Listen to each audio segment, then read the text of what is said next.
मेरे प्यारे भाइयों और बहनों, आप सबको मेरा हार्दिक प्रणाम। हिंदू शास्त्रों में विवाहित जीवन को गृहस्थ आश्रम कहा गया है। यहाँ मैं आपको आश्रम शब्द के बारे में कुछ बताना चाहता हूँ। अनुशासन और संयम की अवस्था या स्थान को आश्रम कहते हैं। इस प्रकार हम देखते हैं हिंदू आदर्शों के अनुसार विवाह का मतलब ऐश परस्ती नहीं है। विवाह मन मर्जी करने की छूट का नाम नहीं है। विवाह का मतलब है अनुशासन और जिम्मेदारी। विवाह में स्त्री और पुरुष एक दूसरे को अपना तन मन सब कुछ अर्पण कर देते हैं।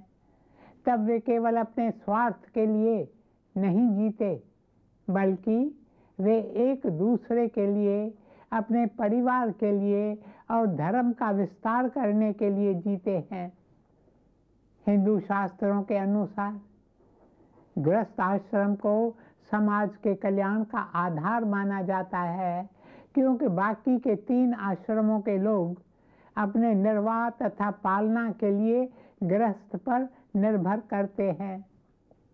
मेरे प्यारे भाइयों और बहनों, हर गृहस्थी का कर्तव्य है कि वह उचित तरीके से धन कमाए, ताकि वह अपने परिवार की, अपने बच्चों की देखभाल कर सके और दान तथा करुणामय कर्म करके अन्य 3 आश्रमों की सहायता करे।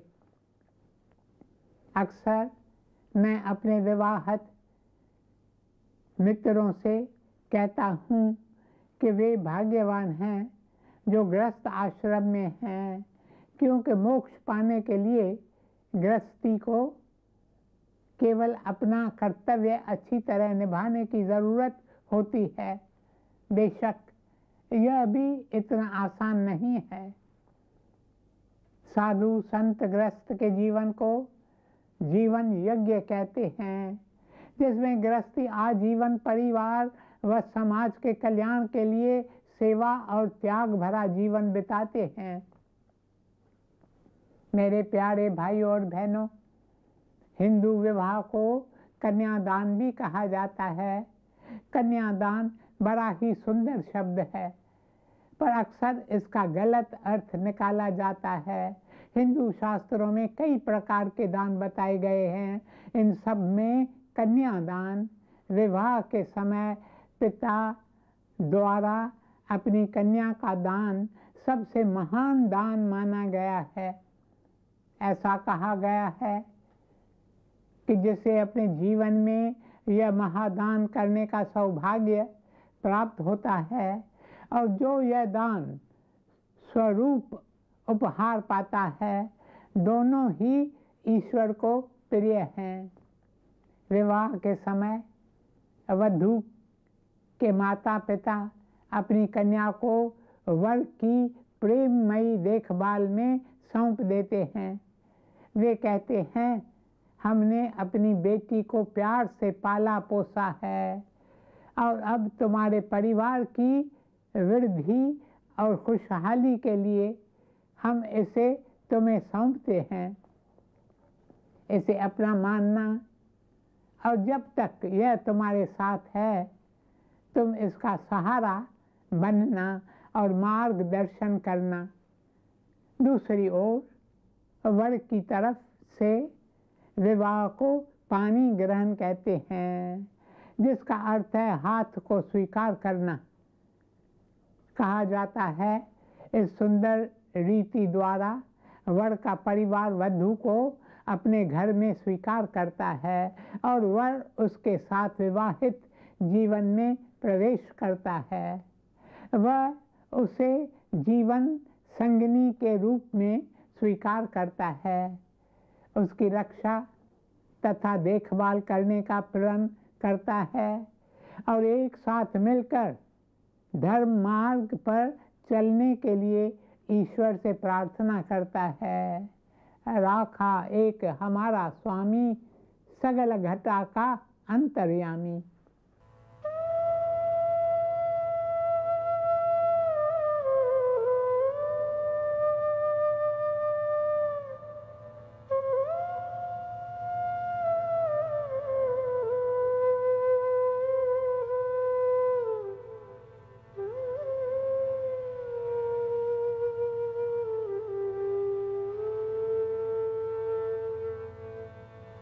राखा एक हमारा स्वामी, राखा एक हमारा,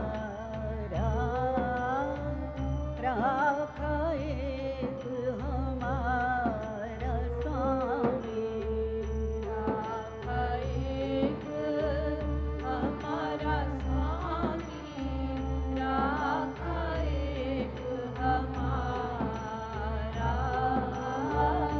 राखा एक हमारा स्वामी।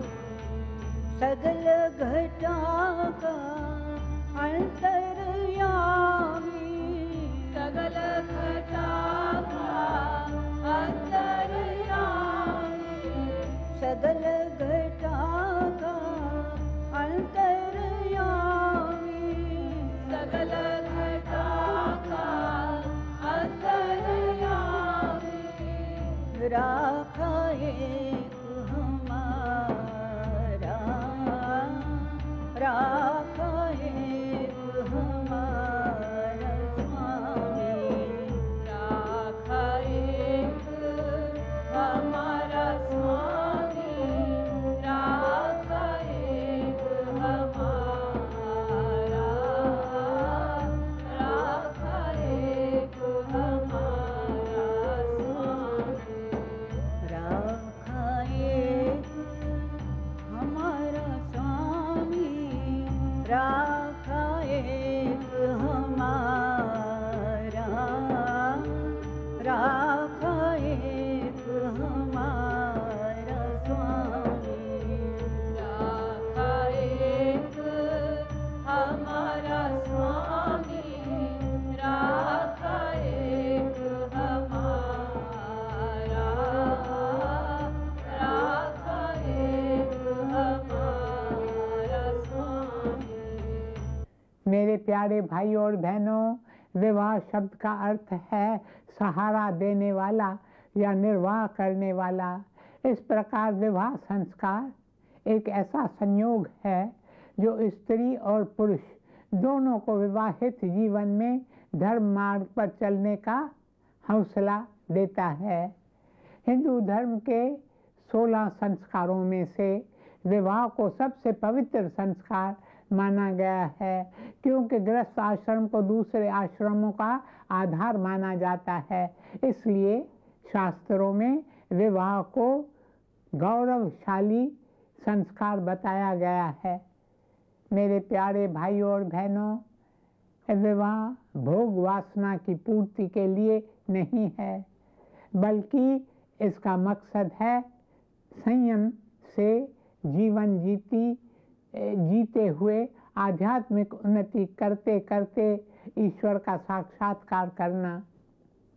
विवाह द्वारा स्त्री और पुरुष एक दूसरे की, अपने परिवार के सदस्यों की सहायता से अनुशासन और संयम का पालन करते हुए निस्वार्थ भाव से समाज की सेवा करते हैं।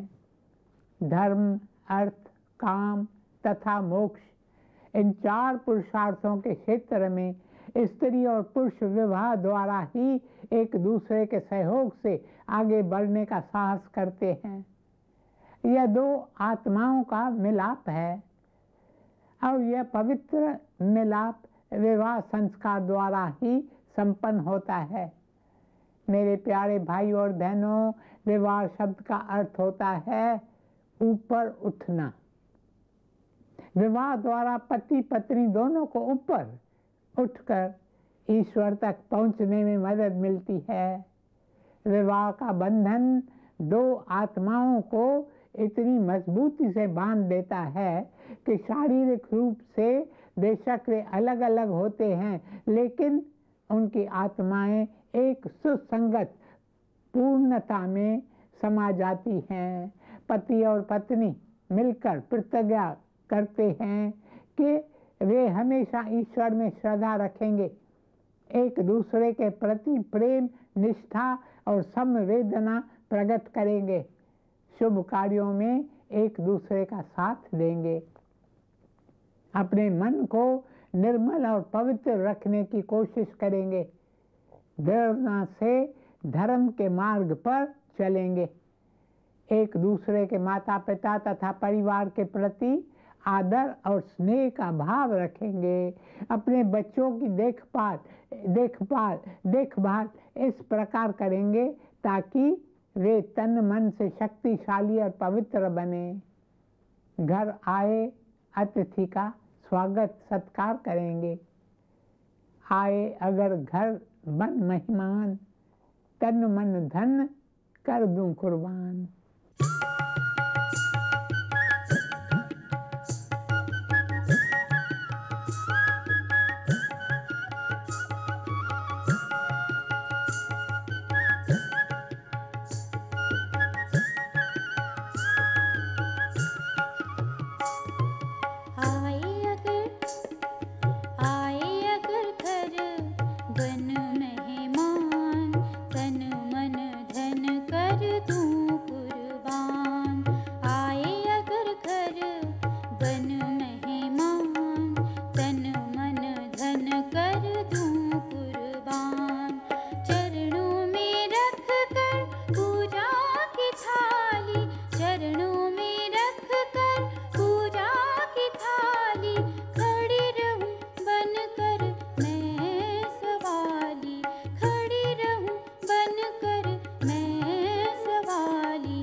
मेरे प्यारे भाई और बहनों, प्राचीन यूनान के योगी सुकरात से किसी ने पूछा, दोनों में से कौन सी बात बेहतर है, शादी करना या न करना? सुकरात ने जवाब दिया, आप दोनों में से कुछ भी करें, आखिरकार आप पछताएंगे ज़रूर। उनका मतलब था कि शादी दिल्ली का वह लड्डू है, अगर उसे कोई खाएगा तो भी पछताएगा और अगर नहीं खाएगा तो भी पछताएगा। आप शादी करें या न करें, हर हालत में आप पछताएंगे। एक और मौके पर जब यही सवाल उनसे पूछा गया कि शादी करनी चाहिए या नहीं, तो उन्होंने जवाब दिया, शादी ज़रूर करनी चाहिए। अगर आपको अच्छी पत्नी मिली तो आपका जीवन खुशी से गुजरेगा। अगर आपको बुरी पत्नी मिली तो आप दार्शनिक बन जाओगे और यह बड़ी अच्छी बात होगी। उन्हें अच्छी पत्नी नहीं मिली थी। उनकी पत्नी का नाम था ज़ैंथाइप, जो अपने पति के साथ बुरा व्यवहार करती थी। एक दिन गुस्से में आकर उसने अपने पति को बहुत बुरा भला कहा और उसे खूब कोसा। सुकरात चुपचाप घर से निकल गए। ज़ैंथाइप ने जब यह देखा तो वह गंदे पानी की एक बाल्टी ले आई और जैसे ही उसके पति घर की बालकनी के नीचे पहुंचे, उसने उन पर वह बाल्टी उंडेल दी। उस भले आदमी ने ऊपर देखा और कहा, अब तक तो गर्जना हो रही थी, अब बरसना भी शुरू हो गया। Formerly thundered, now it pours। मेरे प्यारे भाई और बहनों, हिंदू आदर्शों के अनुसार स्त्री और पुरुष दोनों, man and woman, represent two aspects of the divine. जैसा कि अर्धनारीश्वर देवता में दिखाया गया है, ऐसा लगता है मानो ईश्वर ने स्वयं यह बताया है कि नारी मानव जीवन का बराबर तथा बहुत महत्वपूर्ण अंग है। इसलिए नारी और पुरुष दोनों के बीच हीनता तथा पराधीनता का प्रश्न ही नहीं उठता। बेशक शरीर से, भावनाओं से या स्वभाव से पुरुष और नारी एकदम भिन्न हैं, लेकिन दोनों एक दूसरे के बिना अधूरे हैं। हिंदू विवाह का आधार स्त्री पुरुष का आपसी आकर्षण या स्वार्थ सिद्धि नहीं है। शेक्सपियर आदर्श विवाह को दो सच्चे हृदयों का गठबंधन कहते हैं। हिंदू विवाह को हम दो परिवारों का मिलन के नाम से भी जान सकते हैं। इस मिलाप में तुच्छ इच्छाओं और निजी स्वार्थों का कोई स्थान नहीं है। जिस परिवार में शादी हो रही है, उस पूरे परिवार से प्रेम करना ही सबसे बड़ी जरूरत है। घर में शांति व तालमेल रखना तथा सामाजिक संबंधों को बुद्धिमानी से निभाना, ये हर हिंदू नारी का पवित्र कर्तव्य है। जब वह स्वयं में पूरे परिवार के प्रति प्रेम, स्नेह व दृढ़ कर्तव्य भावना का विकास कर लेती है, तो वह इतनी शक्तिशाली और प्रभावशाली हो जाती है कि सभी संबंधों को जोड़कर रखती है और परिवार में कोई फूट पड़ने नहीं देती। अभी कुछ दिन पहले एक सज्जन कह रहे थे कि जॉइंट फैमिली शब्द का अब नया अर्थ है। जॉइंट फैमिली वह है जिसमें पति, पत्नी और बच्चा इकट्ठे रहते हैं, क्योंकि आजकल घर टूट रहे हैं। माता पिता का अलग अलग रहना, केवल माता या पिता का बच्चे के साथ रहना, तलाकशुदा स्त्री पुरुष, ये सब बातें आम हो गई हैं। अगर पति पत्नी अपने बच्चों के साथ ही शांति व तालमेल से नहीं रह सकते, तो वृद्ध लोगों का क्या होगा। मेरे प्यारे भाइयों और बहनों, आदर्श हिंदू विवाह इस बात पर विशेष रूप से जोर देता है कि नई शादीशुदा दंपति को चाहिए कि वे परिवार के कल्याण के लिए मिलकर काम करें। केवल सही जीवन साथी मिल जाने से ही विवाह सफल नहीं होता, बल्कि उसके लिए और बातें भी चाहिए। जब लड़के और लड़कियां मुझसे मिस्टर राइट या मिस राइट की बात करते हैं, या जब वे कहते हैं सही जीवन साथी के मिलने से उनके भीतर प्रेम का शोला भड़केगा, तो मुझे बहुत हंसी आती है।